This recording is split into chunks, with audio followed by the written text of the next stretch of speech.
Oh, at there she is. all. So It's good all well afternoon. with our favorite Congresswoman, Lily. Thank you. Good afternoon, everybody. I'm Danielle McFadden. I'm the president of the Greater Lowell Chamber of Commerce. We are so happy to have you all here today, especially Congresswoman Lori Trahan. We know how busy she has been. She always is, but especially these days. We also want to thank Stephanie Cronin from Middlesex 3 Coalition. You want to give a wave, Stephanie? And Christine. Hi, thank you for your time. And Christine McCall from the City of Lowell Economic Development Office is here as well. So we want to thank them for partnering on this. And we have a ton of events coming up, and we've been partnering with all the different organizations because it's just much more powerful when our members and our communities have access to everything that we're doing. But without further ado, I would like to introduce Congresswoman Lori Trahan, born and raised in a working class family in Lowell, Mass. Her father was a union worker and her mother a domestic worker who juggled various part-time jobs while raising 4 girls. The first in her family to graduate from college, Lori earned a scholarship to play Division I volleyball at Georgetown University. She joined the staff of former Congressman Marty Meehan as a scheduler, eventually working her way up to Chief of Staff. Following her public service, Lori began working in the private sector as the only female executive at a tech company before moving on to co-found a woman-owned and operated consulting firm, Concierge, where she advised various companies on business strategy, how to create the conditions for employees, especially women, to thrive. She and her husband, Dave, currently reside in Westford and are raising 2 young girls, Grace and Caroline, who just turned 10. Yeah, 10 and 6. Oh my goodness. While keeping tabs on their 3 grown stepsons, Thomas, Dean, and Christian. As a member of the House Education and Labor and House Armed Services Committees, Lori is focused on fighting for working families on issues such as affordable health care, quality public education, workforce development, the environment, and working to end the pain and suffering of the opioid crisis. Lori is the first Portuguese-American woman elected to Congress and is a member of the New Dems and the Congressional Progressive Caucus. And she was also very briefly my volleyball coach, but maybe for 2 weeks. So thank you for being here. Thank you, Danielle. Thanks for everything you're doing.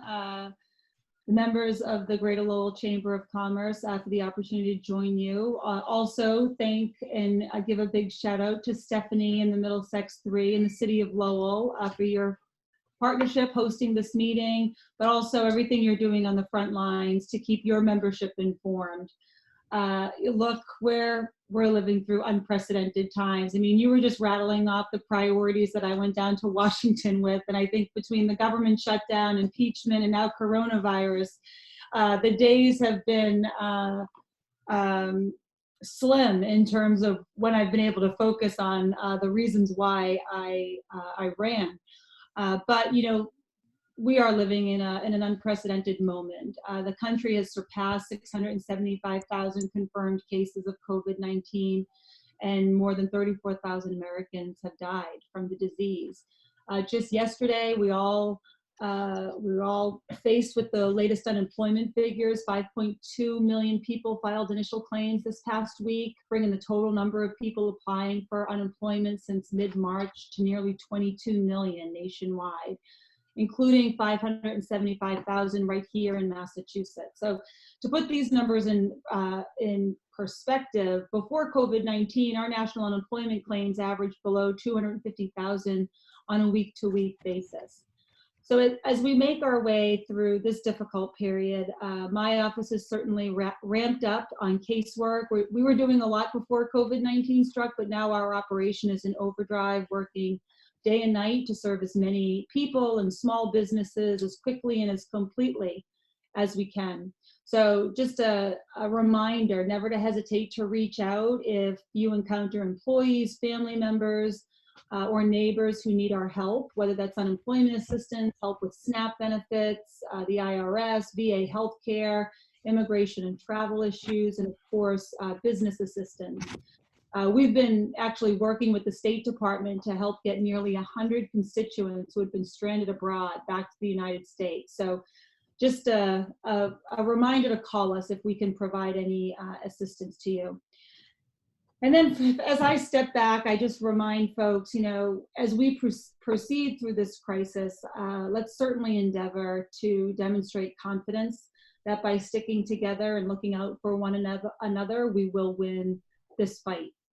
Experts have predicted that things are likely to get worse before they get better, especially here in Massachusetts. So we need to hold fast to the knowledge that a better day is coming. I know a lot of people have begun thinking about how we're going to reopen, and it's important that government officials begin planning for that now. But before we can return to some sense of normalcy, we must significantly build up our ability to regularly test every person in the country. In fact, I hosted a teletown hall last night with Dr. Jha from the Harvard Global Health Institute, and he talked a lot about this. If we reopen too soon and without an adequate testing infrastructure in place, then we will see another spike in COVID-19 cases. And I don't have to tell you how disastrous that will be for business and for consumer confidence. The only thing that can make matters worse for small business owners today and for workers and their families is having to close up shop and stay at home again because the nation reopened before our testing capability was built up to meet the challenges presented by this pandemic. So with that, I'll just briefly recap what Congress has done thus far to speed that day along and what I believe we still must do to enhance our nation's defense against this threat. On March 6th, we enacted the first emergency supplemental package. It included our first big burst of aid to support our healthcare providers, our state and our local health boards, as well as investment in research for a vaccine. Money from that $8.3 billion package has been making its way to our communities. And then on March 14th, we enacted a second, more comprehensive package. It was the Families First Coronavirus Response Act. This provided emergency paid leave to workers, free coronavirus testing for anyone who needed it, and it initially helped ramp up our unemployment comp. It also supported food aid for children who are out of school due to the coronavirus and needed access to nutritious meals. It provided $300 million for our food banks and also $250 million for our Meals on Wheels programs. But the big package was 3 weeks ago. After a long drive to Washington, D.C., I voted for the $2.2 trillion package. It's the CARES Act, which stands for the Coronavirus Aid, Relief, and Economic Security Act. It was signed into law just hours after we passed it on the House floor, and it's the largest relief package Congress has ever passed in our history. So I'll tell you a little bit about the provisions that are in it, and then we can kind of get to some of your questions. One, it sends direct cash payments of up to $1,200 for each person and $500 for each dependent child to more than 150 million households. Establishes a loan and grant program for businesses to help them maintain payroll and survive the downturn. In particular, and I'm sure you all are pretty conversant in these programs by now, but it was a $350 billion for a new paycheck protection program under the Small Business Administration. It provided $10 billion for SBA emergency grants of up to $10,000 to provide immediate relief for small business operating costs. And it included another $17 billion for standard SBA operating loans, but with the promise that those payments would not have to be made for at least another 6 months. We'll talk about all of that since it impacts you directly, and it, frankly needs swift action in Washington to replenish those funds at the scale needed to keep our small businesses afloat. The CARES Act also expanded and extended unemployment. Specifically, it added $600 to unemployment insurance for anyone who receives unemployment benefits from the state. That benefit is up and running last week, and it was retroactive to March 29th. It waived the waiting week so that those in need could get that help right away.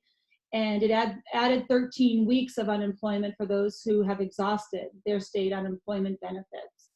But for the first time, the CARES Act made self-employed and gig economy workers eligible for those UI benefits under a new federally funded program.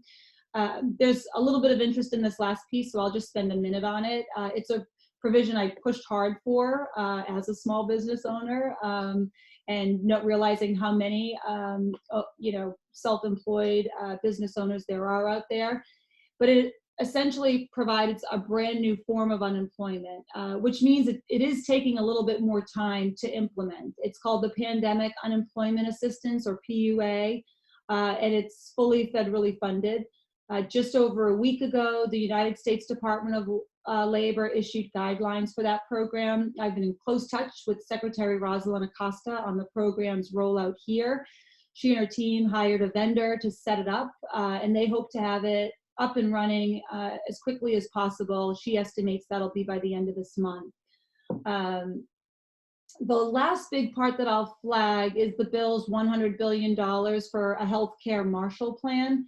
This is geared toward ensuring that healthcare providers are armed with everything they need to take care of those who fall ill. And I'll just take a moment to emphasize that the CARES Act was by no means a perfect bill.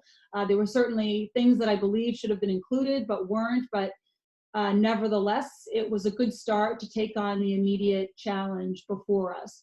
Rest assured, we are negotiating the fourth package. I haven't given up on getting even more aid to those who need it most, specifically another round of emergency funding for our small businesses. But I just left the emergency field hospital at UMass Lowell's rec center. That Lowell General, the City of Lowell, MEMA, and of course the university stood up in record time to handle the overflow of COVID-19 patients who need quarantine, but they don't need acute care in the hospital.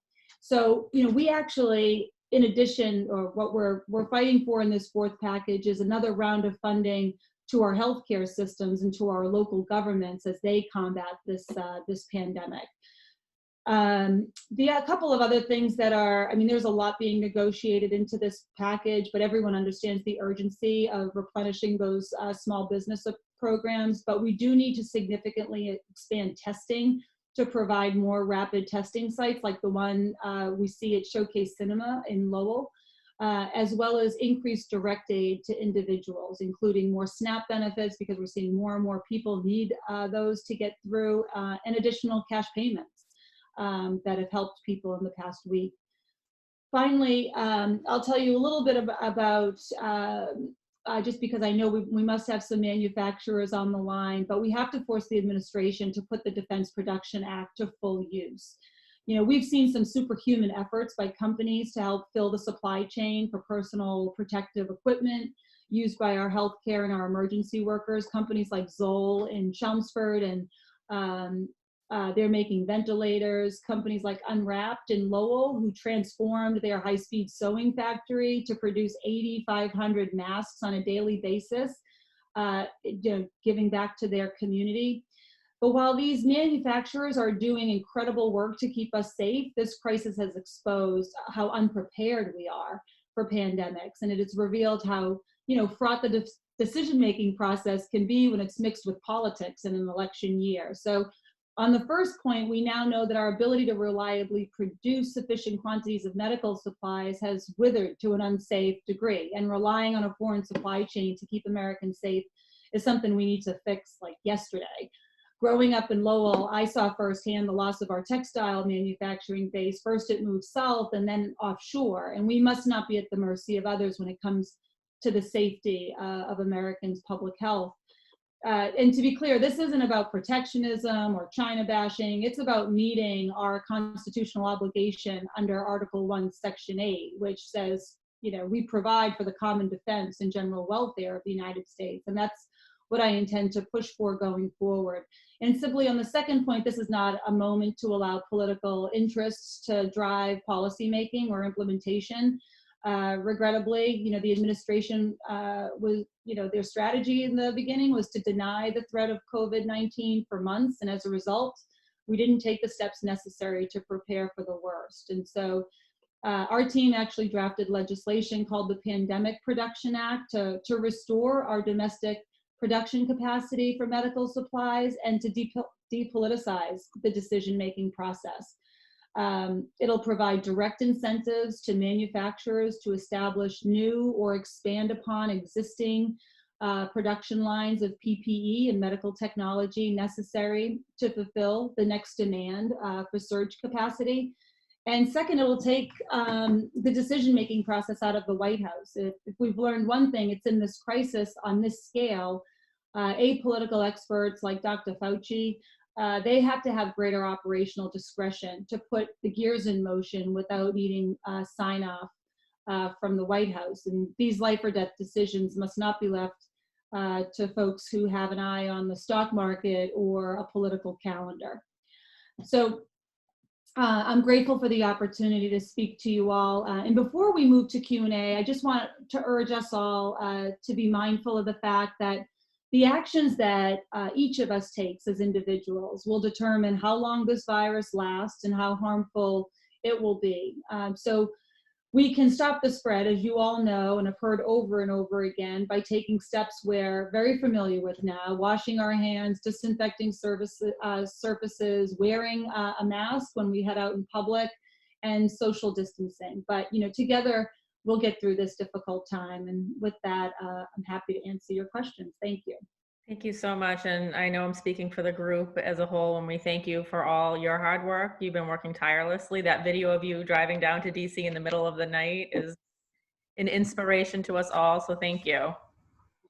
Thanks. I hope to do it again on Monday. All right. I'm sure we'll get to that too. Yes. Excellent. Make sure you take another video of that.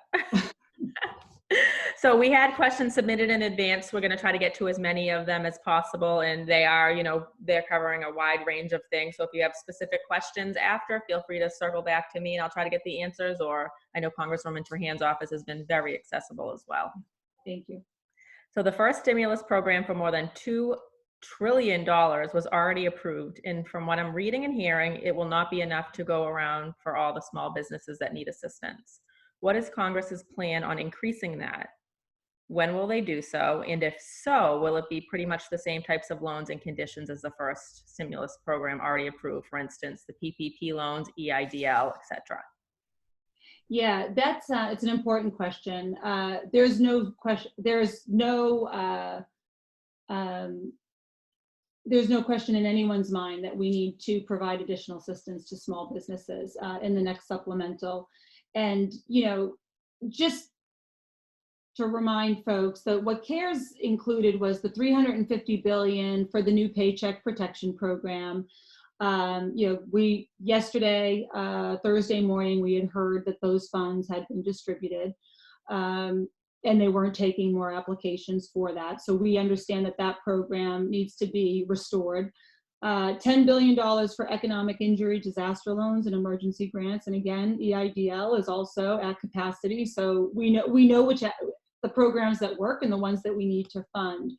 Congress had already approved lending authority of up to $7 billion for EIDL as part of the first coronavirus package back on March 4th. And, I think yesterday, the $350 billion limit for the PP program, that was, I think the number is 1.6 million or more small businesses have applied. So this situation is extremely urgent. And as I said, when I did drive to Washington to vote on the CARES Act, we knew that a fourth and perhaps even a fifth relief package would be necessary to get small business owners, workers, and their families through this crisis. I will say that there is general agreement that we must provide additional funding for these programs. Negotiations have been going on all week. I've been on, a lot of conference calls with my colleagues down in Washington, but also more importantly with small businesses and regional chambers to hear how that process is going, so that if we need to make technical amendments or tweaks to those programs, that we do that. And I will be urging the inclusion of additional support for programs like PPP. I'm optimistic that we'll end up with a good number that's informed by the number of outstanding claims, as well as the needs from small businesses that might not have deep, long-standing banking relationships, because we've heard from a lot of they're at the back of the queue because they didn't have relationships with they were basically unbanked. So we're working through all of that to replenish those programs. No easy feat, but we know you're working hard on behalf of everybody. Okay. I'm having trouble paying my bills. What can I do? Yeah, no, this is one that's particularly heartbreaking. I get these types of questions a lot. The CARES Act provided a number of really valuable benefits and resources to working families just trying to make it through this moment. You know, in terms of you know, I was delighted when I heard that over the past weekend the IRS began sending out those recovery rebate checks, $1,200 per person plus $500 per dependent under the age of 17 as a dependent. For UI, if you're unemployed, we have provided federal funding for unemployment benefits, including for the self-employed. We talked through a few of, you know, talked about that a little bit in the beginning. I will say that those benefits are being administered by the Commonwealth's Department of Unemployment Assistance. And they've updated their website. They're doing a great job getting that information. They have teletown halls every single day on that if you have questions, but you definitely can call them at, hold on, it's 617-626-6338. And we're happy to give that to you, but it's 626-6338. Housing, if you're a renter or have a mortgage, we prohibited evictions from federally backed housing, including homes that are supported by Fannie Mae. There's the states going a little bit farther here, which is great in terms of some of the moratoriums that we really were pushing for in the package that didn't get in. But we've also suspended repayments on federal student loan debt for the next 6 months. For food, you know, for food insecure, we've provided additional funding in the CARES Act for nutrition programs like WIC and SNAP and emergency food assistance. And, you know, CTI here, they've been given increased funding as so many of our community action agencies have. We were able to secure $1 billion for them. And they've got the flexibility to help folks even with their utility bills. So we're working on getting more of that assistance because we're just seeing a lot more people get on those or sign up for those programs than we've ever seen, given the unemployment numbers that we're seeing. And this question kind of goes right into that. What is an update on the status of Americans getting the relief checks from the most recent funding package? Yeah, so we call them the recovery rebates. That's the official term from the IRS.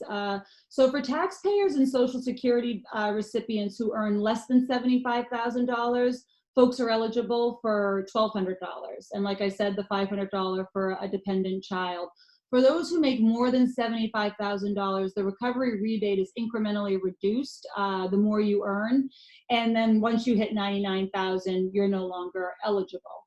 To the specific timing, like I said, we've seen a tranche go out this past weekend. It was great that we started hearing from folks that they've received them. I know that they're trying to get those recovery payments out quickly. I will note that the IRS is sending rebates to lower income filers first. And, you know, hopefully, because the president has now made an issue of signing those checks, it won't delay them too much. But, you know, direct deposit, if you have filed your taxes in the past and gotten your refund direct deposit, you'll get them that way. And I think those ones will be moving very quickly. Yeah, I've heard of several people already receiving it, so that's good news. Yeah. It's been nearly 3 weeks now since the CARES Act passed, and Congress is already working on a fourth economic stimulus package, and there is even talk of a fifth. What is the time frame for all of this, and what are the key areas Congress is looking at, and what are your priorities for the next round of relief? Yeah, these things, they don't come without, you know, political and partisan disagreements. You know, last Thursday, Senator McConnell attempted to put forth a bill that didn't have, you know, much Democratic input. You know, it did provide additional assistance for small businesses, but nothing for hospitals or municipal governments that are frankly being stretched to the breaking point. Even additional aid to ensure that families don't go hungry. So, we're back at the table to make this, next package a bit more comprehensive. I do tend to agree right now with the leadership that of course, we have to do more for small businesses, but we do also have to provide aid so that our hospitals, they have to be able to keep their workers and their patients safe. And we have to increase our investment to support cities and towns who are frankly delivering more emergency services than they've ever been asked to before. So talks between the White House, the House, and the Senate leadership are continuing around the clock. And I do think, and I'm hopeful, that a strong bipartisan agreement will be struck as soon as possible. As far as the fifth package goes, it's really difficult to tell when that will come up. I think I will tell you that there's a couple things at play. I try to manage people's expectations on, our first was safeguarding public health, right? We have to make sure people are healthy. We have to make sure they're safe. We have to make sure all these emergency workers who are showing up every single day have what they need. And, we've never seen anything like this in our economy. I mean, demand has completely collapsed. People are staying at home as they should and as we need them to, but it's really hard to talk about stimulating an economy until consumers have the confidence to go back outdoors. I said, so, I think thinking of it in like the sequence of, we have to get through this public health crisis. We have to make sure that we're testing people. That is the way out of this for us, is to ensure that we've got tests so that people understand where we are in this pandemic, how we can contain and trace where the coronavirus is most hot. That'll ensure public confidence. That will allow us to phase in a reopen so that we can stimulate the economy. We're all looking forward to do that first stimulus package, and we've got a lot of ideas in terms of what needs to go into that package, but we don't want to do that too soon because if people aren't feeling confident about going shopping or going to their local restaurant, it will defeat the purpose. And I know we're all looking forward to a time where we can help stimulate the economy. Yes. After the CARES Act was adopted, Democrats in Congress were looking at implementing a multifaceted infrastructure proposal as a means to help address the economic impact of the coronavirus shutdown. There have been differing reports on whether that might come in phase 4 or phase 5. Can you shed any light on where we are in terms of enacting an infrastructure package in the weeks ahead? Yeah, we're all craving an infrastructure package. There's no question. And it remains a high priority. It seems more likely to be part of a fifth package and not the fourth one that's being negotiated at this moment. Democrats released some guidelines on what they would like in that package. Moving America Forward was the name of it. And I do think it will be the basis of some of our input and our demands for an infrastructure package in the fifth go around. I don't have to tell you all. I mean, you're living it. You're out there practicing every day. Working on the front lines. So just this week, we saw new numbers from the Association of Road and Transportation Builders. More than a third of our bridges in the nation need either major repair work or they have to be replaced entirely. So our package, it includes funding for roads and bridges, transit for airports, as well as drinking water and infrastructure, wastewater infrastructure, brownfield redevelopment, broadband expansion, energy grid modernization, and a lot of energy efficiency investment. So I'll tell you one thing, I mean, just in terms of things that I'm particularly pushing for is additional funding to ensure our kids have access to online education, elementary school through college. We have to be committed to enabling remote learning opportunities, and as well as our teleworking expansion. We don't know what it's going to be like in the fall for our school districts, for our community colleges, and for our colleges. So we absolutely have to fund broadband and remote and how to support remote learning. In the CARES Act, Massachusetts is likely to receive between $530 and $550 million for elementary, secondary, and higher ed to support online learning.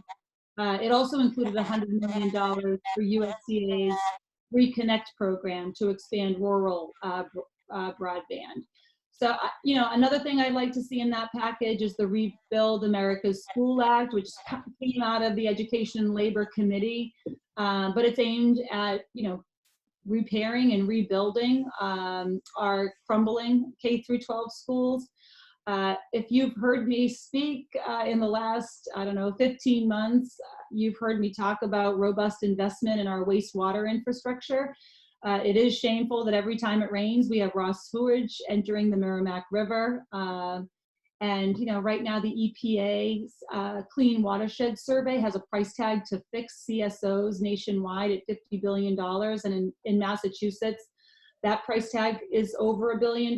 So unless we fix the problem, CSOs will grow substantially worse because of climate change. So we're looking to get more funding in the form of grants to our municipalities to repair their CSOs. And then certainly I represent Andover and Lawrence, and not North Andover, but I share those communities with Seth Moulton, and we've been working on the pipeline safety legislation so that you know, nothing like what happened with the Merrimack Valley gas explosions happens in another community. So I do think that a good way to stimulate the economy is incorporating jobs through a big infrastructure package, and that will likely be the one after this one. Excellent, thank you. And the last question that was submitted is this. Last month, House leaders rejected an effort to allow for remote voting for members of Congress. Do you anticipate House leaders revisiting the issue, maybe not for the next vote, but to put protocols in place if, God forbid, another emergency happens sometime in the future? Yeah, look, I'm of the view that we need to permit emergency remote voting. I know that it comes with some issues that we'll have to safeguard, you know, the protection of those votes and make them, you know, cyber secure and all of that stuff. I've got a huge appreciation for you know, what would need to be done, but I think it's more important that we signal to the American people that Congress will never shut down, that we'll always keep our operations going, even in times of a pandemic or worse. You know, frankly, as a new member, I was surprised that after 9/11 that didn't exist, right? So there were a lot of freshman members who, you know, wrote a letter to House leadership recommending that we proceed with remote voting. You know, there are 150 members of the House who are 65 and above. So, you know, you watched me jump into my car at 10 o'clock at night after tucking my little girls into bed. That's just not an option for everybody. So I do think it's something we need to make progress on. I don't think it's going to happen for this next bill. And frankly, I think everybody at this point is willing to jump in their car and go to Washington to vote because it's that urgent. We're all talking to our small business owners and our business community in our districts right now. So we just want to get there to vote.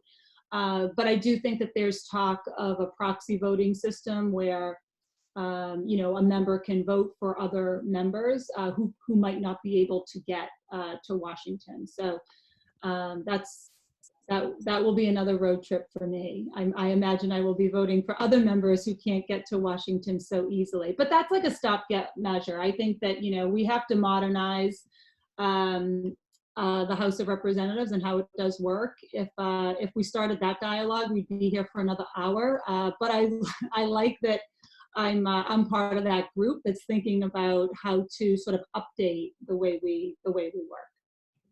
Great. I know when you were talking about driving to Washington, I can't imagine like somebody from California. Then they have to think about traveling in an airplane and just everything that comes with that. Yes. Yeah. And I mean, it's you know, the circumstances could be far worse. You know, if our infrastructure was, you know, ever compromised or something, you know, there is a need for us to still do the work that is expected of us, even in events where we can't get to Washington. So we will continue to work on that. I see that Sam Polton has his hand raised. Just first of all, Danielle, thank you very much for setting this up. Awesome as always. And Lori, thank you for everything that you do. I just want to follow up on something about the IRS because a number of our listeners have raised a specific problem. Where'd you go? I can't hear you. Okay. Sam, you're muted right now for some reason. I don't know. There we go. Okay, How's that? okay. My goodness. The world wants to mute me, and it's okay. So If that's not a sign from the universe, I don't know what it is. a number of our listeners have raised a specific question starting this morning about the IRS stimulus checks.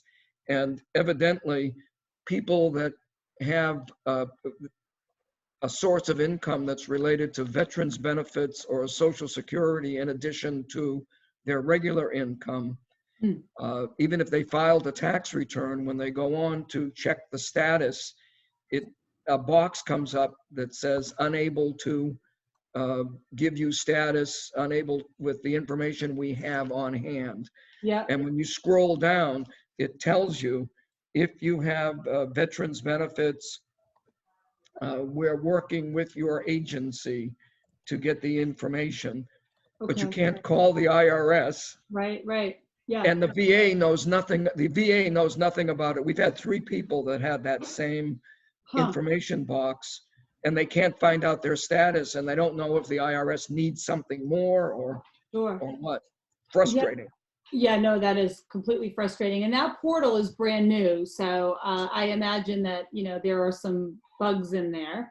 But we'll look into it because, there was some misinformation in terms of what Social Security beneficiaries had to do in order to get that check, which, just to clear up, if you've got, a parent or a grandparent, it's nothing. They will, they don't have to file an additional form. They will actually get that check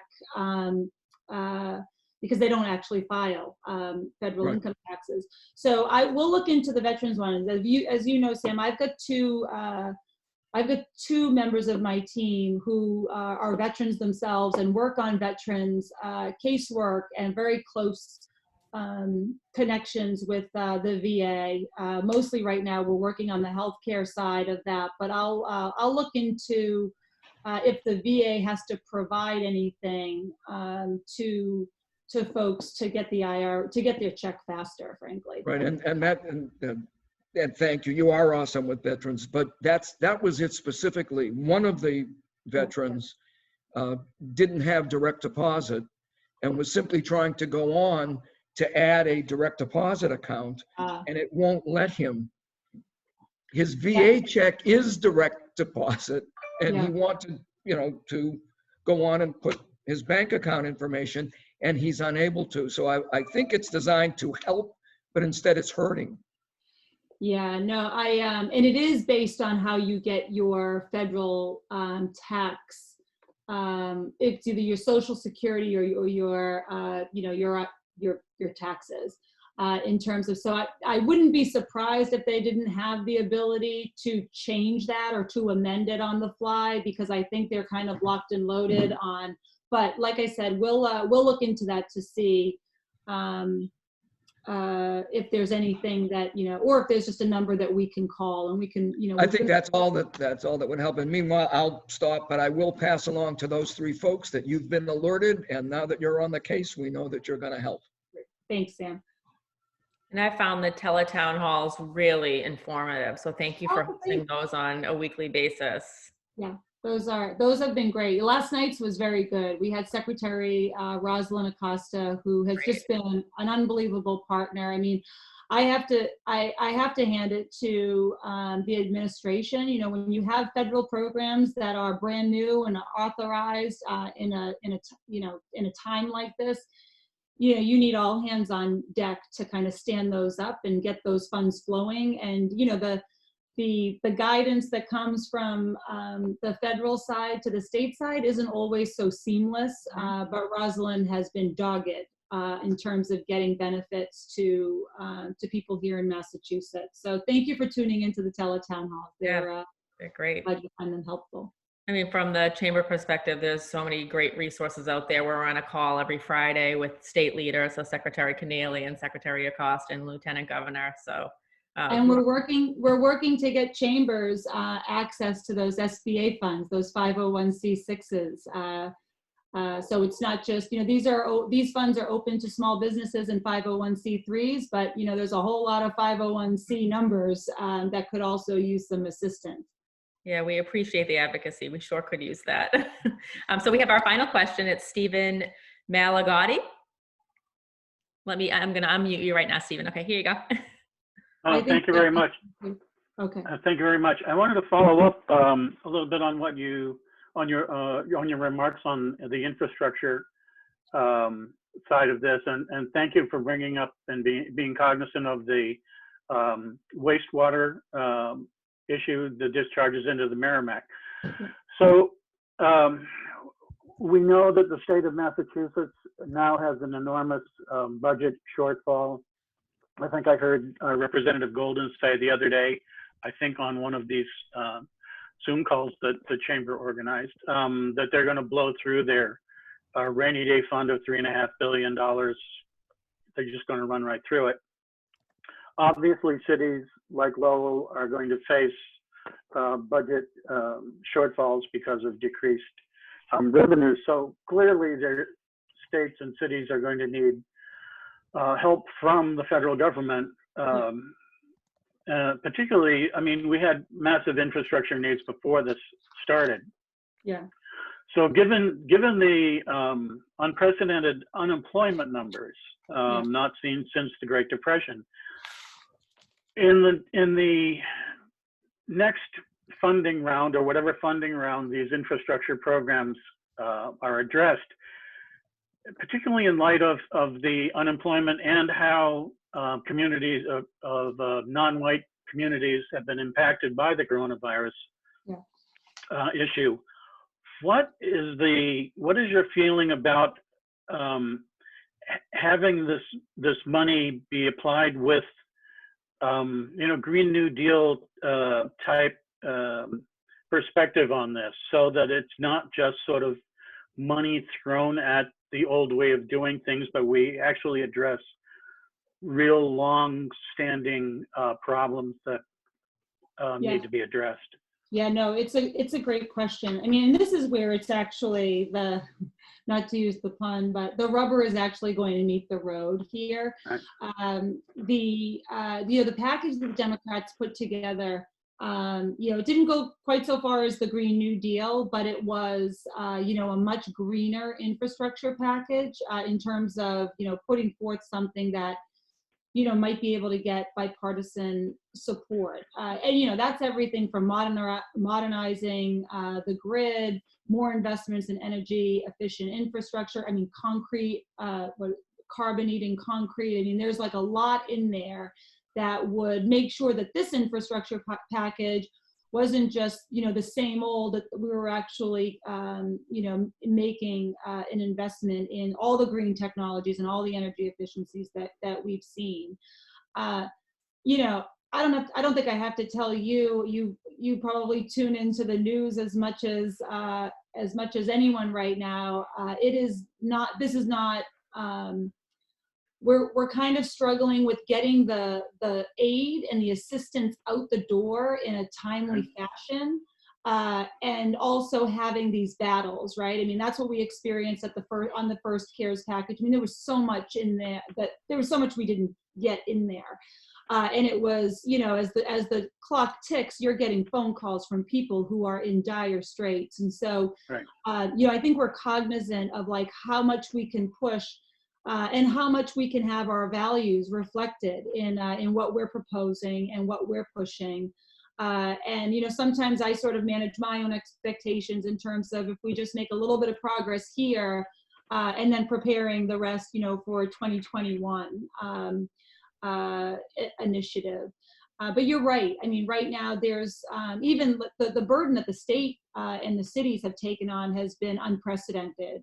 We had given $450 billion to the Federal Reserve in this last package to help stabilize our state and local governments because, they are as you know, as Representative Golden points out, I mean, they are just going through whatever free cash and rainy day funds they've had, and we need to stabilize that funding. So, you know, it's right now I'm grateful that folks aren't really anchored to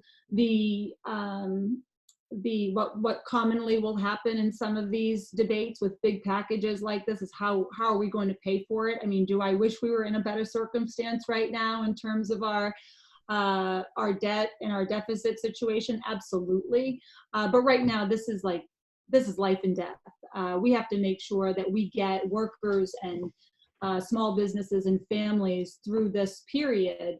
And then we're going to have some tough decisions to make, certainly, and some investments that we must make to get people back on their feet. But I think we can do that, Stephen, without compromising on what those investments need to look like. And you know, I'm hopeful that, you know, we continue to work on these big emergency packages in a bipartisan way. Thank you. And I know Stephanie Cronin from Middlesex 3 had something to say. Stephanie? Oh, you're on mute. 1 second. Well, nope. Do you have Okay, All right, we're good. Okay, first quickly, thank you, Congressman and women, for all that you've done now and in the past as well too. We greatly appreciate it. Picking up on what Danielle said with the weekly calls with Secretary Keneally's office, and there was a weekly call at 1 o'clock today, where and they're doing great work over there as well, which we greatly appreciate. But they mentioned that essential grocery workers can go and be tested in Mansfield and in Western Mass. And I'm just wondering, I'm sure the plan is to expand that as well too, but I can't imagine grocery workers are going to want to go to Mansfield. So do you know what the plan is? You know, I would say, I just toured the CVS site in Lowell, and I would tell any, because the way it was described to me is if you're a frontline worker, if you're an emergency worker, whether you're at Costco or Market Basket or, you know, working in a skilled nursing facility, you sort of have priority to go and get tested. And some people have already been tested more than once. So I would encourage folks to first try, you know, that site. It's a 30-minute test. It couldn't be more you know, secure in terms of you never leave your car. I walked through the logistics of, you know, the person in PPE that keeps, you know, 6 feet away from the car to get that sample. And then those Abbott tests are literally, they turn around in 15 to 30 minutes. And so my understanding when I left there was that, you know, emergency workers can go and the thing is, they have to go to the CVS website and fill out the form. So they have a registration form to bring with them. But I would start there. I mean, look, no one has any expectation that, you know, folks are going to drive to Mansfield.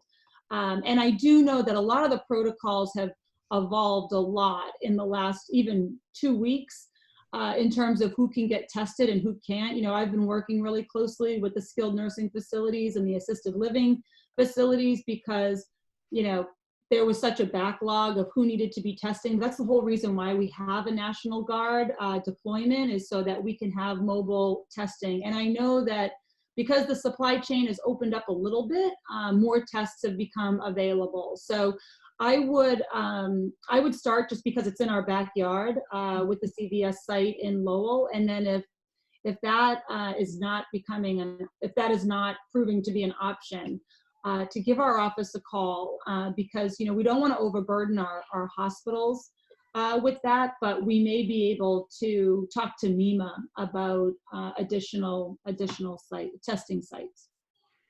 So they just need to go to the CVS website. Is that how they do it? Yeah. Yeah, it's a simple form. They just have to show that they're a Massachusetts resident, frankly. It doesn't have to be a government issued ID. It could be even like a bill, but any, you know, with the Massachusetts address, and then they fill out, you know, they'll ask a couple of diagnostic questions proving that, you know, they are an emergency worker, but that's what it's there for. And those tests are free. Great. Thank you. You're welcome. Thank you for everything. I'm so glad that you brought that up, actually, because I'm the vice president of the board of the Merrimack Valley Food Bank, and I saw an email today from Amy Pescia sent out to the staff telling them that they could go to Gillette if they want testing. And I emailed Amy and I said, is there any talk about going to Cross Point? Because I agree, who's going to want to drive an hour? Plus, then you might have to stop and go to the bathroom. Like, there's so many different points of contact that you may make going to and from that location. So Yeah. thank you for bringing that up. Well, our hour is almost up, so we want to thank Congresswoman Trahan. Thank you for being here. Thank you for being so accessible. Thank you for fighting for the whole district. Do you have any closing remarks that you'd like to say? Well, you know, the one thing one of the things that was really compelling on our teletown hall, I mean, I've got 3 stepsons, they're older. You know, 2 of them are home from school. One of them is out in San Francisco, and I've got 2 little ones. So I will readily acknowledge like how hard this moment is. One, keeping everybody patient, entertained, learning, just, you know, moving is really hard. And, you know, I know that right now, even with the nice weather coming, there's just this feeling to relax our restrictions or to get out there. And the one thing that Dr. Jha enforced upon us last night was that in Massachusetts, we have another week before we hit the peak in number of cases, and we have probably another 2 weeks before we hit the peak in Massachusetts deaths. And so if there's anything that should sort of galvanize us around keeping our resolve and just staying home and not rushing out, it's that, right? I mean, we still are trying to flatten that curve. And even once it peaks, we're looking at like a plateau. We're looking at a flat there. And that's incumbent on all of us doing our work. And I know sometimes that it's really hard. I'm not gonna lie. We're all having a hard time with it. The house feels like it gets smaller every day, but it's what we have to do. And I do firmly believe that it's more so because of the resolve of American people and what we're seeing on a community level that we've been able to mitigate this spread. So keep doing what you're doing, hang in there, and we'll get through this together. Thank you very much. And thank you all for being here. And thank you to Middlesex 3 Coalition and the City of Lowell for partnering with us. And I also wanted to mention that Allison Lamey's here from the Lowell Plan and LDFC. Hey, Allison. So thank you all. Have a great weekend and stay home, Merrimack Valley. Stay home. Thank you, everyone. Thank you. Have a Thank good you. weekend. Bye-bye. Bye.